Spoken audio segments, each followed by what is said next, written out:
याद रखना, किसी के घर में बच्चे का जन्म हुआ है तो वहां बाजे बज रहे हैं, किलकारियां सुनाई दे रही हैं, और किसी के घर में रुदन सुनाई दे रहा है। किसका रुदन सुनाई दे रहा है? बोले आज ये हमारे घर का व्यक्ति दुनिया से चला गया, इसलिए सब उसके पीछे राम राम सत्य है, सत्य बोलो मुक्त है, राम नाम सत्य है, यह बोल करके लोग जा रहे हैं। प्यारे एक ही गांव है, एक घर में जन्म हुआ है तो दूसरे घर में मरण हुआ है। बोलो हुआ है कि नहीं हुआ है? तो कबीर की वाणी जो कह रही है उसको ध्यान से सुनो। इस सराय के बीच मुसाफिर क्या क्या तमाशा हो रहा, कोई समेटत बिस्तरा, कोई बिछा कर सो रहा। आगे क्या लिखा कबीर ने? बोले कोई गावे कोई बजावे तो कोई बैठा रो रहा, कोई गावे कोई बजावे तो कोई बैठा रो रहा, तो कोई लेवे राम नाम तो कोई कांटा बो रहा। बोलो एक तरफ राम राम राम राम लोग कह रहे हैं, दूसरी तरफ कांटा बुन रहे हैं। बोलो बो रहे हैं कि नहीं कांटा? ये कंडीशन इस जगत में दिखाई देती है। कोई लगावे सुगंधी, कबीर कह रहे हैं कोई लगावे सुगंधी तो कोई मैला धो रहा, कोई लगावे सुगंधी तो कोई मैला धो रहा। मच रही हलचल कबीरा आज कल दिन दो रहा।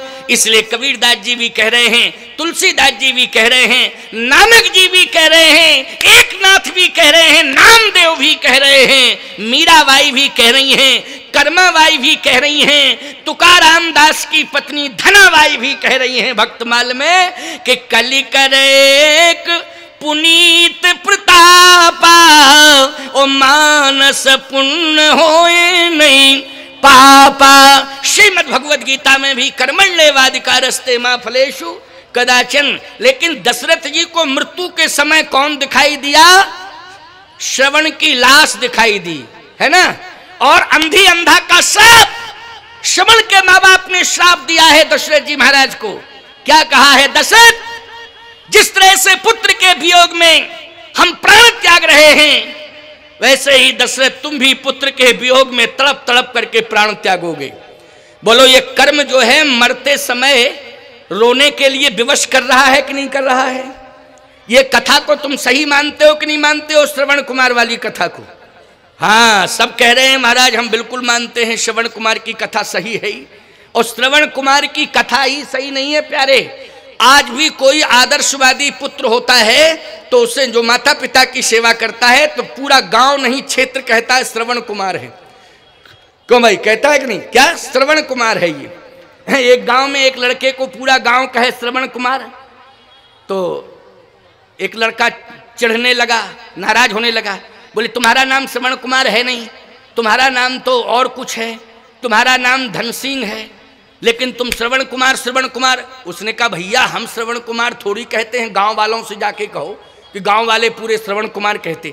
अब उसने डंडा लेकर के गांव में राउंड देना शुरू किया। बोले एक बात बताओ, धन सिंह को श्रवण कुमार क्यों कहते हो? धन सिंह को श्रवण कुमार क्यों कहते हो? धन सिंह को श्रवण कुमार क्यों कहते हो? गांव वाले बोले वो माता पिता की सेवा करता है, जो माता पिता की सेवा करता है वो बालक श्रवण कुमार होता है। बेवकूफ़ी का परिचय मत दो, ये लाठी फाटी डंडा ले जाओ अपना एक तरफ। अगर तुम भी माता पिता की सेवा करने लगो तुम श्रवण कुमार बन जाओगे, उसमें क्या दिक्कत की बात है? हम पूरे गांव के लोग कल से तुमको श्रवण कुमार कहेंगे। उसने कहा ठीक है। अब 2 दिन 3 दिन 4 दिन हो गए, लेकिन किसी ने उससे श्रवण कुमार नहीं कहा। धन सिंह को सब कहा श्रवण कुमार। फिर उसने लाठी उठाई, पूरे घर घर में गया। बोले एक बात बताओ, आप लोगों ने कहा था कि श्रवण कुमार कहेंगे, आज तक कोई गांव के लोगों ने हमको श्रवण कुमार नहीं कहा। अरे ये कहा था माता पिता की सेवा करो तब तुम श्रवण कुमार बन पाओगे, तो श्रवण कुमार ऐसे थोड़ी कहा जाएगा तुम्हें। तो माता पिता की सेवा क्यों नहीं करते हो? तो उसने कहा श्रवण कुमार हम तब बने तब सेवा करें माँ बाप की, जब माँ बाप अंधे हो तब ना। अभी माँ बाप अंधे नहीं है तो हम कैसे सेवा करें? तो सीधी सी बात समझ में आ रही है कि नहीं? आजकल के लड़कों की नकारात्मक सोच है। कैसी सोच है? नकारात्मक सोच है प्यारे। लेकिन ध्यान से मेरी बात को सुनना। श्रवण कुमार मातृ पितृ भक्त है। ये कर्म दशरथ जी का बिगड़ा है, भूल से बिगड़ गया, धोखे से बिगड़ गया कर्म। और जब धोखे से कर्म बिगड़ा, उसी समय श्रवण के माँ बाप ने श्राप दे दिया कि दशरथ तुम भाग्यवान जरूर हो, लेकिन तुम्हारा भाग्य और सौभाग्य आज दुर्भाग्य में मैं बदल रहा हूं, क्योंकि तुमने मेरे सौभाग्य को दुर्भाग्य में बदला है। आज मैं श्राप दे करके तुम्हारे भाग्य और सौभाग्य को दुर्भाग्य में बदल रहा हूं। जिस तरह से पुत्र के वियोग में तड़प तड़प करके हम प्राण त्याग रहे हैं, वैसे ही पुत्र के वियोग में तड़प तड़प करके तुम भी प्राण त्यागोगे, ये श्राप देता हूं। और श्राप दे करके श्रवण के माँ बाप ने महाप्रयाण कर लिया। बोलो यहीं कर्म बिगड़ा कि नहीं बिगड़ा? कर्म बिगड़ गया यहाँ। अब भगवान राम ने जो बात गीधराज जटायु से कही थी कि जल भर नयन कहें रघुराई, तात कर्म ते निज गति। कर्म से आप जा रहे हैं, मेरे प्रयास से आप नहीं जा रहे हैं। यहाँ दशरथ जी महाराज हरिधाम नहीं जा रहे हैं, सुरधाम जा रहे हैं।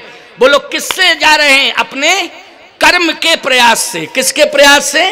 कर्म के प्रयास से। इसलिए राम राम कही राम कही, राम राम कही राम, तन पर हरि रघुवर विरहे, राव गए सुर धाम। बोले सुरधाम में क्या है? बोले इंद्र रहता है, सुरधाम में अप्सराएं रहती हैं। बोलो रहती हैं कि नहीं?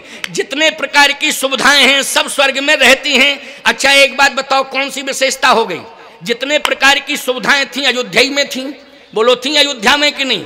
और वही स्थिति स्वर्ग में अगर मिल रही है तो कोई बहुत बड़ी विशेषता है क्या? कोई विशेषता नहीं। विशेषता है हरिधाम जाने की, बैकुंठ जाते तब विशेषता होती। बोले बैकुंठ में क्या रहता है और स्वर्ग में क्या रहता है? बोले स्वर्ग में इंद्र सिंहासन पर बैठा रहता है, अप्सराएं नृत्य करती हैं, बीमार हो जाओ रोगी हो जाओ तो अश्विनी कुमार उपचार करते हैं। बोलो करते हैं कि नहीं उपचार? यही तो स्वर्ग की व्यवस्था है।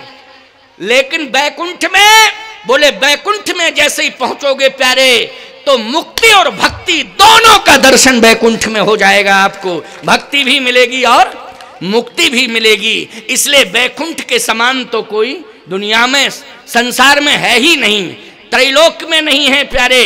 बैकुंठ तो बैकुंठ ही है। बोलो है कि नहीं? बैकुंठाधिपति कौन है? बोलो लक्ष्मी नारायण भगवान हैं। बोलिए लक्ष्मी नारायण भगवान की। ये बैकुंठाधिपति हैं। आइए सुनिए अंतिम बात। अब अंतिम 10-15 मिनट की बात है, अब इसको अंतिम रूप देने जा रहे हैं हम।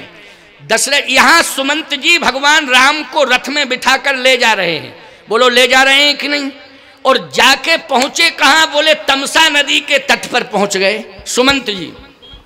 और इधर दशरथ जी महाराज को कौशल्या जी समझा रही हैं, क्योंकि कौशल्या की गोद में महाराज श्री दशरथ हैं। तड़प रहे थे दशरथ जी। तो उस समय कौशल्या जी ने उठा के अपनी गोद में लिटा लिया। देखो भैया एक बात बतावें, पत्नी सारथी भी होती है। क्या होती है? पति के जीवन में पत्नी सारथी होती है प्यारे, लेकिन वो सारथी बनी रहे, वह स्वार्थी ना बने। स्वार्थी बनी तो गड़बड़ है, और सारथी बनी रहे तो पत्नी जैसा सारथी कौन होगा प्यारे? बोलो साथ देने वाला कौन हो सकता है? एक बार कोई कह रहे थे वक्ता